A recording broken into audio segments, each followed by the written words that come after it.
아멘. 할렐루야. 할렐루야. 주님을 노래해 할렐루야. 이 성경에 할렐루야라는 말 자체가 할렐 찬양하라. 루 너희들은 야외 하나님을. 그래서 할렐 찬양하라. 루 너희들은 야외 하나님을. 그래서 합치면 너희는 여호와를 찬양하라. 그런데 이게 신약에서는 다른 데는 안 나와요. 요한계시록에만 나와. 구약에는 시편에 많이 나오죠. 시편에 찬양해서. 그런데 이 할렐루야라는 이 단어는 그냥 오늘 은혜 받았습니다. 할렐루야, 할렐루야 하는 우리가 아침, 낮, 저녁 뭐 그렇게 우리가 평이하게 말할 수 있는 단어는 아니에요. 왜냐? 계시록에 할렐루야라는 단어를 사용할 때는 예수 그리스도께서 원수마귀 사탄을 면하셨을 때 그때 천군 천사들이 할렐루야 하고 승리의 찬양가입니다. 여러분의 인생 속에서 여러분이 예수 이름으로 In the name of Jesus Christ 예수 이름으로 할렐루야 할 수 있게 되길 주님의 이름으로 축복합니다. 하나님이 함께 하십니다. 하나님이 사랑하십니다. 하나님이 구원하십니다. 하나님이 축복하십니다. 하나님이 인도하십니다. 하나님이 지도하십니다. 할렐루야. 주 안에서 마라나타 승리하시길 주님의 이름으로 축원드립니다. 저번 주에 우리가 세례를 받았습니다. 여러분 세례는 우리가 장로교회에서는 뭐 성부와 성자와 성령 이름으로 세례를 주노라.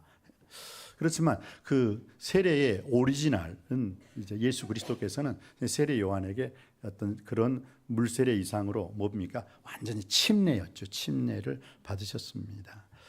실제로 미국에 있었을 때 어떤 가정에서 있었던 일이라고 합니다. 자기 남편이 이제 세례를 받아요. 이제 학습 문답. 지금은 이제 우리가 예수교 장로에서는 세례 문답만 하고 그냥 바로 세례로 들어가는데 그 전에 우리 어르신들은 뭐예요? 학습 교육 받고 학습 문답 받고 그 다음에 다시 또 세례 교육 받고 세례 문답 받고. 그 전에는 참 그 전에 세례 받으신 분들은 참 어렵게 세례 받으셨어요. 근데 지금은 참 쉽죠.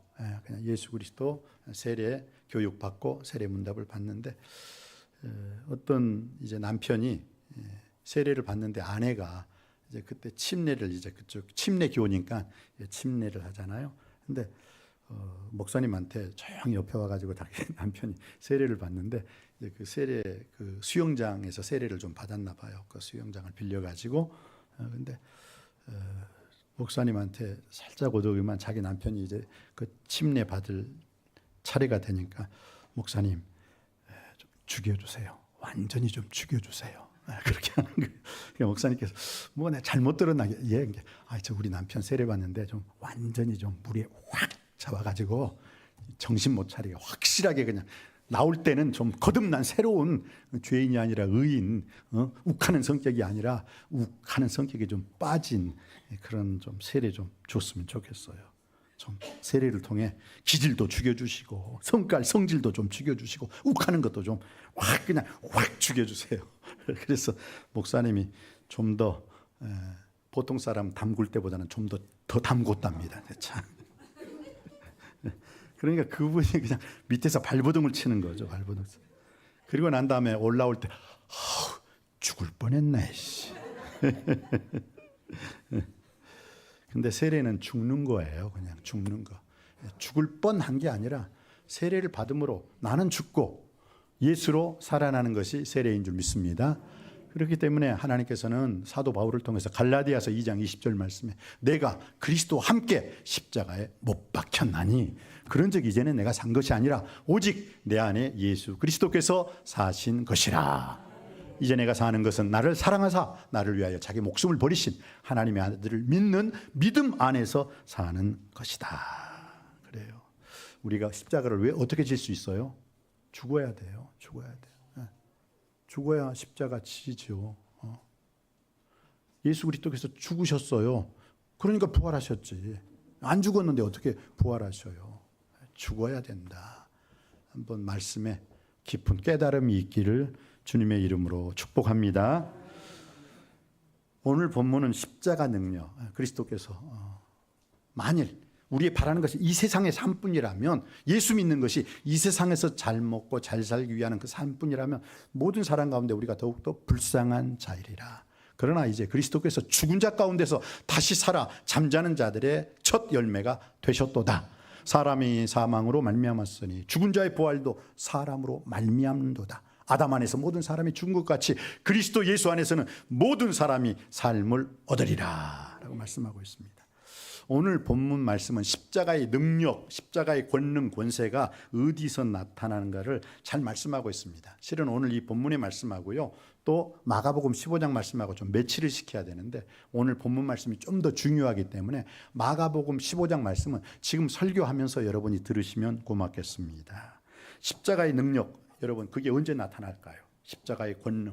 골로새서 2장 15절에는 십자가로 승리하셨느니라 했는데 그 십자가의 승리, 십자가의 능력은 어디서 나오는가를 분명하게 마가복음 15장과 고린도전서 15장은 말씀하고 있습니다. 그것은 바로 예수 그리스도께서 죽으시는 바로 그 장면, 죽으시는 장면에서 나옵니다. 예수님은요, 금요일 날 오전 9시에, 그래서 우리가 금요일을 성금요일이라고 하잖아요. 그때 고난주간의 금요일. 그래서 성금요일 오전 9시에 십자가에 못 박히십니다. 그리고 12시까지 이제 계속 고난을 당하시죠, 십자가 위에서. 그리고 난 다음에 12시부터 오후 3시까지는 갑자기 정오인데도 불구하고, 환한 대낮인데도 불구하고 갑자기 온 땅에 흑암으로 덮이게 됩니다.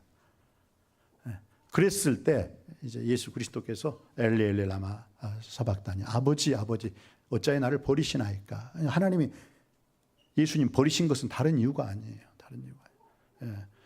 여자분들이 그 젊은 여자분들이 뭐 남편 버리고 자식 버리고 가는 것은 좀 세상에 환장해 가지고 남자의 환장해서 버리는 여자들이 좀 있더라고요. 그런데 중요한 것은 뭐냐? 예수님, 하나님께서 예수님을 버리신 것은 그런 게 아니에요. 예수님을 버리심으로 우리를 살리시려고 예수님을 버리셨다는 거예요.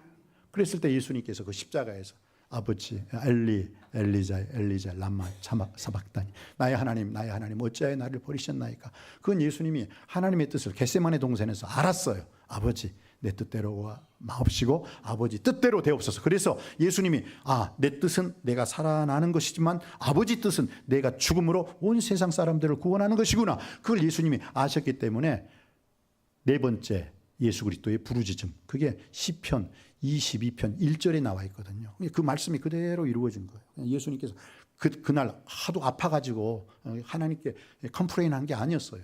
이미 예언된 말씀, 나의 하나님 어찌하여 나를 버리셨나이까. 구약 시편에 나와 있지요. 그 예언한 말씀이 그대로 이루어졌다는 거예요. 이게 중요한 거예요. 이게 중요한 거예요. 그리고 난 다음에 어떡합니까? 주님께서 목마르다, 곁길로 가는, 자기를 십자가에 못 박힌 사람들이 무엇 때문에 못 박은 줄 몰라요. 그래서 십자가에서 제일 먼저 하신 말씀이 뭐예요? 아버지요, 저들의 죄를 용서하여 주시옵소서. 용서는 사랑의 시작인 줄 믿습니다. 그러니까 용서하여 저들은 지금 자기들이 무슨 짓을 하고 있는지 알지 못하나이다 라고 하면서 첫 번째 기도가 용서의 선언이었어요. 그 용서의 선언, 그것으로 인해서 우리가 죄사함 받게 된 줄 믿습니다. 왜? 용서해 달라고 했기 때문에 용서해 주신 거예요. 할렐루야. 그리고 예수 그리스도께서 12시부터 오후 3시까지는 온 땅에 캄캄해졌어요. 마지막 다 이루었도다, 다 이루었다 큰 소리로 외치시고 아버지, 내 영혼을 아버지 손에 부탁하나이다 하고 운명하셨어요. 십자가의 능력은 언제 나타나느냐? 바로 죽을 때 나타나는 거예요. 죽을 때, 십자가에서 죽었을 때.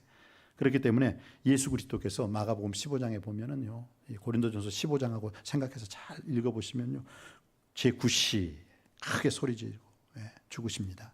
이 9시라는 것은 우리나라 말로 말하면 오후 3시예요. 근데 참 놀랍죠. 이스라엘 사람들, 예수님을 한 마리의 어린 양, 세상 죄를 지고 가는 한 마리의 어린 양 아사셀이 되어가지고 죽으셨다고 하거든요. 화목 제물로 죽으셨다고 하거든요. 근데 유대인들이요, 참 놀랍죠. 6월절 양을 월요일 날 흠 없는 점 없는 양을 사요. 그리고 화요일 날 들여다보고, 수요일 날 들여다보고, 목요일 날 들여다봐요. 그래서 그 사이에 흠이 있잖아요. 그럼 그 양 다시 물리고 새로운 양을 사와요. 왜냐? 6월절에 어린 양은 점도 없고 흠도 없어야 되거든요. 예수 그리스도. 만약 제가 6월절 어린 양이라면 저는 벌써 버림받았죠. 왜? 죄를 얼마나 많이 지었는데, 못된 나의 성질, 성깔이 얼마나 제가 센데요. 예. 근데 6월절 어린 양도 미리 사다 놓고 미리 준비를 해요. 참 놀랍죠. 그리고 흠이 딱 생겼다. 그러면 그 양은 되물리고 다시 흠이 없는 어린 양을 데려다가 6월절. 그때 양 잡는 시간이 오후 3시. 근데 이 오후 3시에 예수님이 죽으셨거든요. 정확하게 6월절 어린 양을 잡는 그 목을 딱 따서 죽이는 바로 그 시간에 예수님이 다 이루었다 하고, 아버지 내 영혼 당신께 맡깁니다 하고 딱 그 6월절 어린 양 죽이는 시간과 예수님이 죽는 시간이 딱 일치됨으로 말미암아 그 앞에서 예수님이 죽어가는 모습을 다 처음부터 끝까지 본 그 백부장이 이방인이거든요. 이방. 예수가 누군지도 몰라요. 하나님이 누군지도 몰라요. 근데 그가 그 앞에서 처음부터 끝까지 모든 과정을 지켜보고 뭐라고 말했어요? 아멘, 아멘. 진실로 저분은 하나님의 아들이었다. 믿는 자가 아니라 믿지 않는 사람의, 오히려 예수님을 죽였던 사람들의 그 총 백부장 괴수가, 와, 진짜 저분 하나님의 아들 맞아. 진실로가 아멘이라는 뜻이거든요. 이방인의 입에서 아멘. 진실로 그는 하나님의 아들이었도다 라는 고백이 예수 그리스도의 제자들의 고백이 아니라 이방인의 백부장, 로마 백부장 고백에서 나오죠. 지나가는 사람들은 어떻게 해요? 머리를 흔들며 쭈삣거리면서, 야, 네가 구원자라면 십자가에서 내려와. 그럼 믿어볼게. 좌편강도도 같이 어떻게 해요?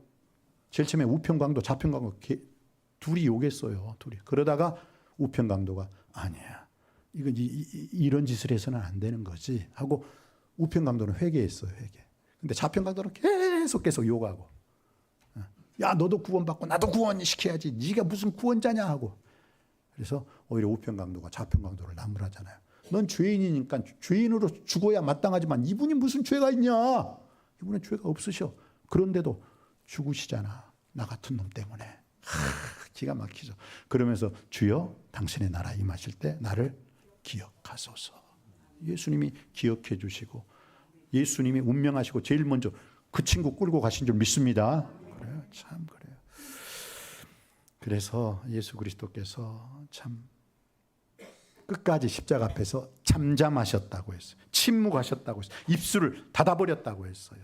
빌라도 앞에서도 네가 유대인의 왕이냐 했을 때 그냥 게임도 안 되는 사람 앞에서 말할 필요가 없으셨던 거죠. 예수 그리스도께서 큰 소리를 지르고 숨지셨을 때, 그때 주변에서 조롱하는 사람들이 있었고 십자가에서 내려오라는 사람들이 많이 있었습니다. 너도 구원하고 여기 있는 사람들도 구원하라. 특별히 대제사장과 서기관, 바리새인들은 뭐라고 했어요? 만약 너가 십자가에서 내려왔다, 그러면 우리가 널 구원자로 믿겠노라. 이게 사탄의 뜻이죠. 사탄. 왜? 십자가에서 내려오는 것은 마귀의 뜻이고 십자가를 끝까지 지고 십자가 이후에 부활의 영광에 참여하는 것은 하나님의 뜻인 줄 믿습니다. 그래서 근데 참 놀랍죠. 아무 그런 기적이 일어나지 않았는데 십자가에서 딱 돌아가시는 순간 어떻게 해요? 갑자기 주변에 있는 무덤들 열리고 죽은 자들이 후 살아나는 거예요. 그리고 더 놀라운 사실은 예수님은 골고다에서 죽으신 거예요. 예루살렘에서 골고다까지 거리가 멀어요. 예수님은 산 위에서 돌아가신 거예요. 근데 어떻게 해요? 예루살렘 성전에 있는 성소와 지성소를 딱 가림막았던 커튼, 휘장 있죠.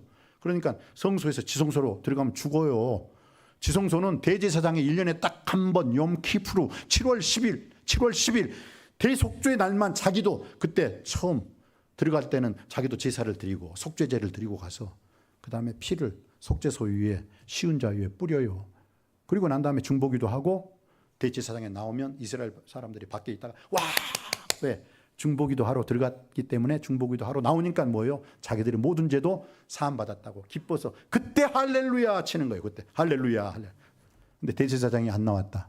그럼 죽은 거죠. 그들의 죄도 그들의 기도도 듣지 못하신 거고 대제사장은 죽어버린 거예요. 참 놀랍죠. 그런데 그 성소와 지성소를 가렸던 휘장이, 예수님은 갈보리에서 죽으셨는데, 골고다 언덕에서 죽으셨는데 예루살렘 성전에 무슨 기적이 일어났느냐? 18m. 그러면 건물로 보면 5, 6층이에요. 5, 6층. 일반 건물 5, 6층 높이의 그 건물인데 이게 한 10cm 되거든요. 두께가.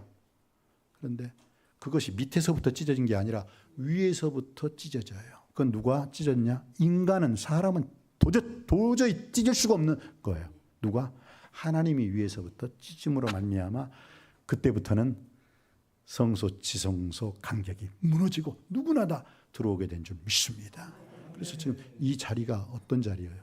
구약 시대로 보면 여기가 지성소야. 지성소. 여러분 저 못 봐. 나는 여기서 딱 보이지 않는 데서 딱 말씀만 전하고 짱 하고 사라지면 돼. 그런데 어떻게 해요? 예수님의 보혈의 공로피로 성소와 지성소의 커튼이 쫙 찢어짐으로 여러분들도 여기 와서 마음껏 찬양하고 기도하잖아요. 할렐루야. 그게 얼마나 감사합니까? 너희는 택하신 족속이요, 왕같은 제사장이요, 거룩한 나라, 하나님의 소유된 백성이라는 거 꼭 잊지 마시길 바랍니다. 마귀한테 기주고 살지 말고 예수 이름으로 승리하시길 주님의 이름으로 축원드립니다. 그래서 바로 예수 그리스도의 십자가의 능력은 바로 예수님의 죽음 다음부터 이루어지는 거예요. 딱 죽고 나니까 뭐예요? 그때사 로마의 백부장이 진실로 하나님의 아들이었도다. 죽기 전에는 그런 말 안 했어. 근데 죽으시고 난 다음에 탁 그 말을 하잖아요. 사랑하는 성도님 여러분, 십자가의 능력은 십자가에서 완전히 죽을 때 나타나는 줄 믿습니다. 어느 정도 완전히 예수님처럼 다 죽을 때, 그때부터 십자가의 능력이 나타나게 되는 줄 믿습니다. 대충으로, 건성으로. 그러니까 아까 오직하면 그 부인이 자기 남편 죽여주세요. 좀 확 죽여주세요. 그 말이 바로 그 말이야. 십자가는 죽은 사람, 나에 대해서, 나의 자아에 대해서, 나의 감정, 내 기쁨, 내 기분, 죽은 사람만이 십자가를 지게 되는 줄 믿습니다. 예수님을 5년 또는 10년, 예수님을 20년, 30년 믿어도 십자가의 능력을 체험 못하는 사람들이 있습니다. 아무리 예수님을 오래 믿어도 내 안에 만족함이 없습니다. 영향력도 없고 날마다 죄집니다. 이유는 분명합니다. 십자가에서 진짜 그 사람이 죽지 않아 보았기 때문입니다. 십자가에서 죽지 못했어요. 자기의 못난 자아, 옛사람을 십자가에 완전히 못 박지 못했기 때문입니다. 그래서 갈라디아서 2장 20절 말, 내가 그리스도와 함께 십자가에 못 박혔고 나는 죽었고 예수로 살았노라. 이 고백이 너무너무 위대한 고백이라는 것, 여러분의 입술에서 반드시 이 고백이 나오기를 주님의 이름으로 축복합니다. 여러분이 십자가의 능력을 체험하고 싶으시다면 그리스도와 함께 완전히 내 자아를, 내 성질, 내 성깔, 내 기질을 십자가에 못 박으시기를 바랍니다. 나의 의가, 내 감정과 내 기분, 내 느낌, 내 정욕이 꿈틀거릴 때마다 이미 내 못난 자는 주님과 함께 이미 십자가에 못 박았노라. 그리스도 예수의 사람들은 육체와 함께 그 정과 욕심을 십자가에 못 박았느니라. 여기서 여러분의 모든 육신의 정욕거리, 안무고 정욕거리, 이상의 자랑거리는 십자가에 못 박기를 다시 한번 주님의 이름으로 축복합니다. 그리고 부활하신 주님과 함께, 나는 부활의 주님과 함께 예수로, 나는 내 인생은 죽었고 예수로 산다. 부활하신 주님과 함께 사시길 주님의 이름으로 축복합니다. 십자가는 모든 믿는 자에게 능력이 됩니다. 어떤 상황에서도 만족할 수 있고 강력한 영향력을 끼치는 것, 그것이 바로 십자가의 능력입니다. 그런데 그것은 내가 죽고 예수로 살 때 예수께서 승리케 해 주실 줄 믿습니다. 이 능력이 언제 나타난다고요? 십자가에서 완전히 죽을 때 나타납니다. 그것을 주님은 너무나도 잘 알고 계셨습니다. 사랑하는 성도님 여러분, 오늘 주신 말씀을 통해서 내가 아직도 살아있습니까? 나는 죽고 예수로 살게 하여 주시옵소서. 그래서 고린도전서 15장, 오늘 부활장을 여러분이 읽었어요. 이게 부활장이거든요. 그 부활장의 키워드가 뭔지 아십니까? 십자가의 능력이 나타나려면 어떻게 된다? 나는 완전히 죽어야 한다. 부활장의 키워드 요절은 고린도전서 15장 31절, 나는 날마다 죽노라. 기가 막힌 말씀이죠. 아니, 살아야 되는데 내가 죽어버리니까 나는 죽고 예수로 사는 그런 축복의 삶이 여러분에게 펼쳐지길 원합니다. 나는 죽고 예수로 삽니다. 날마다 선포하시기 바랍니다. 그럴 때 세상이 알 수도 줄 수도 없는 놀라운 십자가의 능력이 저와 여러분에게 임하게 될 줄 믿습니다. 오늘 하루도, 아니 일평생을 이 십자가의 능력으로 승리하는 우리 남석교회 성도님들 되시기를 주님의 이름으로 축복합니다. 축원드립니다. 기도하시겠습니다. 아버지 하나님, 십자가 후에 부활이 있는 줄 믿습니다. 나의 죽음, 나는 죽고 예수로 살게 하여 주시옵소서. 십자가 없이는 영광이 없다는 걸 깨닫게 하여 주옵소서. 십자가의 능력으로 승리하는 우리 남석교회 모든 성도님들 되게 하여 주시옵소서. 내가 죽을 때 진짜 예수 그리스도의 능력이 나타난다는 것을 깨닫게 하여 주시고 이 사실을 날마다 선포할 수 있게 하여